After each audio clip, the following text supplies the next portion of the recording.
guys, it's Loren Lo. I am here at the Monumentous Hollywood Towers. We're here with Nafessa Williams, and we are about to get right into this interview. I'm bringing you guys all the exclusives. I'm so excited that you're here. I'm super excited. I definitely recognize her from Survivor's Remorse, the Whitney Houston movie, just so many great things. We first met you in 2011, I think it was. It was 2000, yep. 2011 with the movie Streets, yes. Which was a huge film surrounding the artist that everybody knows and loves now, but back then a lot of people were still getting to know him. Yeah, but we knew him. We knew. Philadelphia, Delaware, a lot of the East Coast, we knew him. Streets, but you had a huge part in that movie. I did. I was so grateful to be in that movie alongside Meek, and to see the beginning of both of our careers, and we knew exactly where he was going. And shout out to Charlie Mack and to Jamal Hill for giving me that opportunity. It was the first thing that I really had ever done, a feature. Yeah. And I was just grateful to be a part of it. And I heard about this movie. I was like, I gotta be in it. And I was like, it's shooting in my hometown. And I was like, I'm this new actress coming up. Like, I gotta get in. So I was really, really grateful for that opportunity. Yeah. It's my baby. It's the first thing I had ever done. I was just, excited to be in front of the camera, excited for the experience, excited just to be in my hometown nonetheless. And just to see where we've all come from then to now, I'm really proud of everybody. So Streets is so dear to me. Okay, so how was it? You played Nicole. Yes. Who was kind of the good girl who was a little bit bad, doing some things, that mommy wouldn't approve of. How hard was it for you to break out of that role? It being a street movie, kind of a sort of independent film somewhat, because bigger networks didn't pick it up until Meek got a little bit bigger. Was it hard to break out of that, that genre to where you are now here in Hollywood? Well, first let's go back. Okay, so Nicole Gordon, to play that character, I had to do a lot of research, and I had to be this person that I wasn't, because I am from Philly. Nicole Gordon wasn't from Philly. I am from Philly. I am kind of hip. I like to say I am. I'm cool. So she was very naive. Yeah. She wasn't from the city, so it was a culture shock for her. So me, just to tap into that naivete of who she was, that was not a struggle, but it took a little research, and I had to find out who she was. Yeah. And I've always just wanted to expand from there, and not pigeonhole myself and just not be typecast. So I've always been very careful with the roles that I've selected, and but Nicole Gordon was a great start for me, a great learning experience. So it wasn't hard. So you didn't come out here and people were like, you did what? Streets? Oh no. Oh no, and I don't believe in hard. Nobody would ever be able to tell me no. Yes. So I dream really big, and when I want something, I go and get it and I execute. I've been that way my whole life. Definitely. So I don't even believe in the word hard. So no, I didn't find it difficult. Okay, so moving forward, some of the things that we saw you in: Survivor's Remorse, produced by LeBron James. That was an amazing.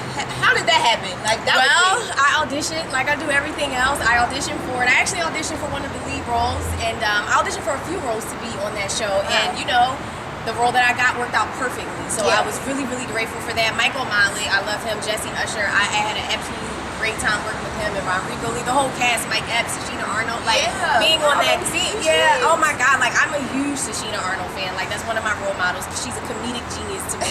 So to be on set with Pam, I'm like, come on. Yeah, I was like, this is Pam right now.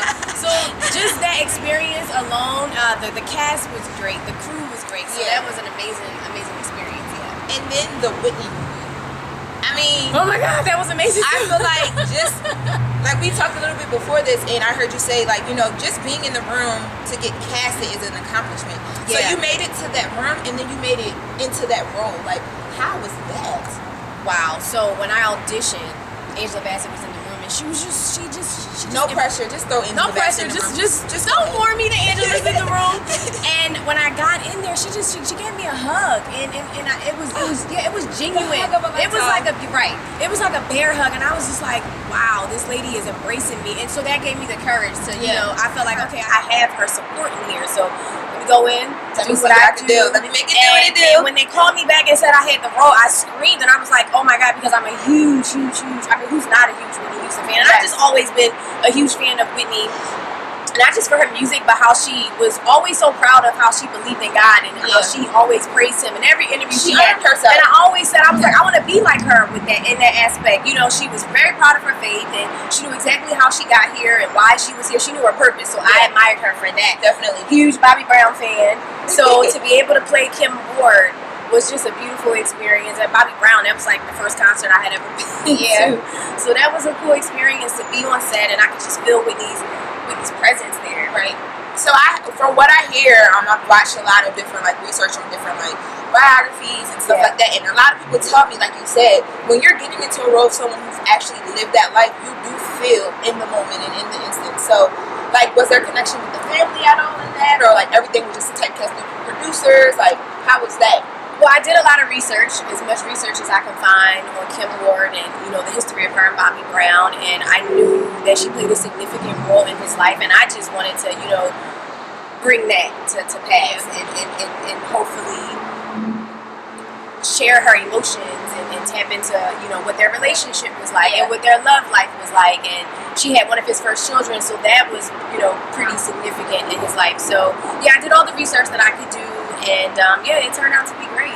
With everything that's going on with Bobby Christina, praying for her. Yeah, I've been praying really like how did that hit you? I'm not sure if you've met her through your experience. I didn't meet her, but I feel like I know her. Yeah, I definitely feel like I know her, and I spent a lot of time just again researching the film and her family, and I felt so connected to her. It was rough, and I've been praying, but I do know that God knows what He's doing, and I do know that, you know, I just praying for their strength. Just praying for their strength and praying that she pulls through. Go through. So you've done so much. Like, how did it all start? Like, so we talked about Streets. Yeah. Getting casted for that. Coming to LA is a big leap of faith.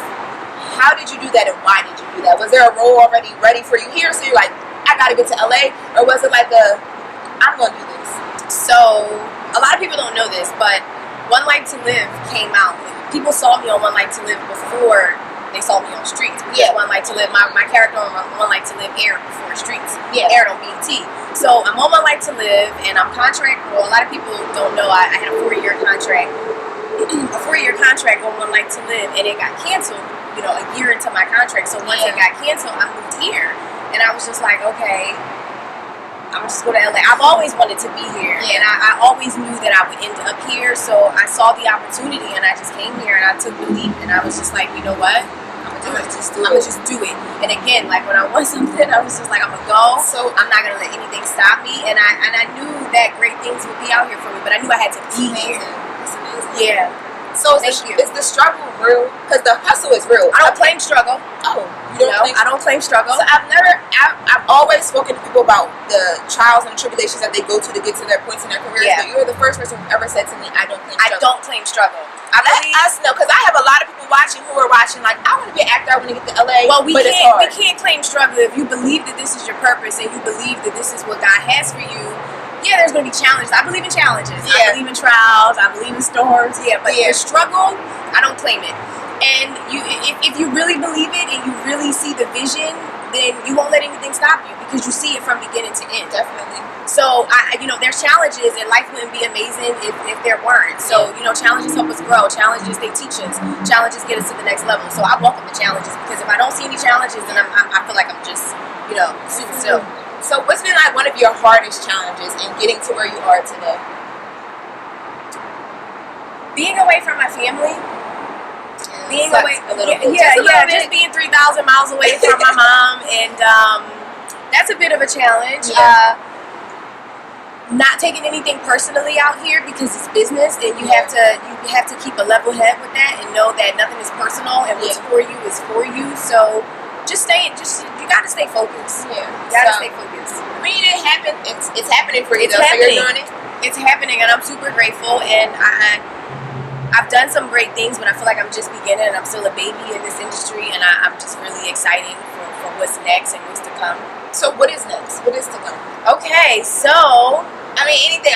I don't know what you can tell us, but we'd love to know. Oh, so here's about it. Something free, girl.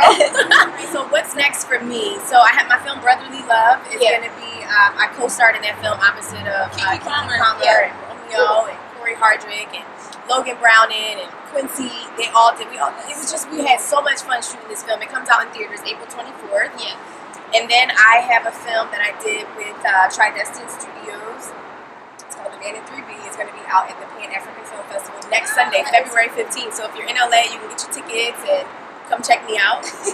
Yeah, and then I have another film, Restored Me, and then I also have a co-star. I'm going to be on the Real Housewives of Hollywood. You are just doing it, girl. Trying. Thank you. So we definitely want to get a little bit personal with the beautiful Miss Nafessa. So this part of my segment is called On the LO. Okay. So it's on the low. Get a little bit personal. We want to figure out what it is that we might not know about you from just scrolling down your Instagram feed or following you on Twitter. So I have a few questions and nothing too dangerous, so don't be scared. Got a little bit scared. She got a little bit nervous. She got a little bit nervous. So let's get right into it. I want to find out what's happening on the low. Okay. Come on. So, Bae. Who is Bae? Bae is my career. There's no Bae yet? I do, want a boyfriend at some point, but right now I'm just so focused, and I gotta make sure my career is intact. Is he going to be industry guy? Are you into the industry guys, or are you looking for someone who's a bit more opposite of your career but still successful? Okay, so I definitely want a guy who's not afraid to talk on the phone. The text messaging thing is cool, but I mean, really, I just feel like we're not connected as we used to be. I want him to take control. Romance. Yeah, every girl wants the romance. I heard chivalry is dead. So in the industry, a lot of people feel like you have to sell it in order to sell it. As a pretty female, a lot of people throw shade all the time, like, oh, she's only gotten there because of her looks, or just being a woman. How do you feel about females who think that they have to sell it, basically selling themselves, or they're laying down with somebody or being somebody's girlfriend to get where they're going in order to sell it in their careers? What's your take on that? Here's what I'll say. Do your work. Make sure you study and make sure you on your grind, because that's what's going to speak for itself. Yeah. The looks is going to fade. All of that, it doesn't mean anything. But when you have some substance to stand behind you and you literally have put time and effort into your career, that's what's going to speak for itself. That's what's going to take you to the next level.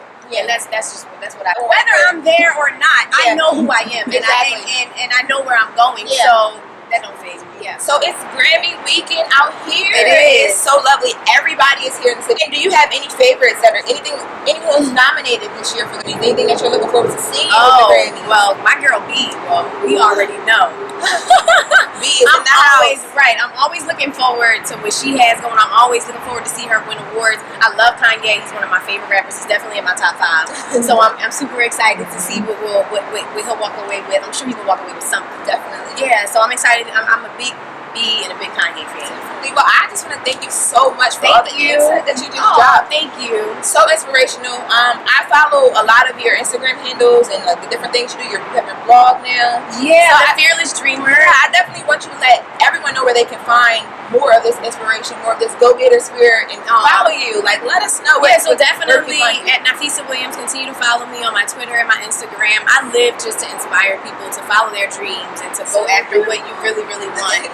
So keep up with me on my blog. I'm always posting things, and I'm always posting inspirational videos. And a lot of times I post these videos and people think they're for other people, but it's sometimes things that I'm going through, and I know that somebody else needs to hear it. So I'm like, if I'm going through it and if I can help myself, let me take this word to help somebody else. I'm also going to be having an acting workshop in Philly on March 28th, and for new and aspiring actors. It's really good for you guys to come out. I'm just going to be sharing the wealth of knowledge that I've learned this far. And I just want to get back, take it back home. And soon it'll be global. I'll be visiting all cities and, spreading what I know and just sharing everything that I've learned on my journey. So definitely new actors, aspiring actors, I'll definitely be posting information for you guys to sign up and register for my workshop. And just keep in touch with me and make sure you continue to follow, because I have a lot going on, and I just want to keep you guys abreast of everything. That is so cool. Well, thank you so much. Thank you. It was such a pleasure. Definitely. We got a little sun starting. Yes, we do. We are right here in front of the Hollywood sign, posted up with the beautiful Nafessa Williams. Thank you for everything. I love it. Follow her on Instagram. She gives such good Instagram. All over your feed, I'm telling you. I follow her, and I don't follow too many people. So follow her, and you guys will love it. You guys will love it. And again, you guys are here with 2 Out Television, Loren Lo. I'm giving you the exclusives from Grammy Weekend that no one else is really getting to give you. So keep up, keep following, and keep watching. Bye, guys.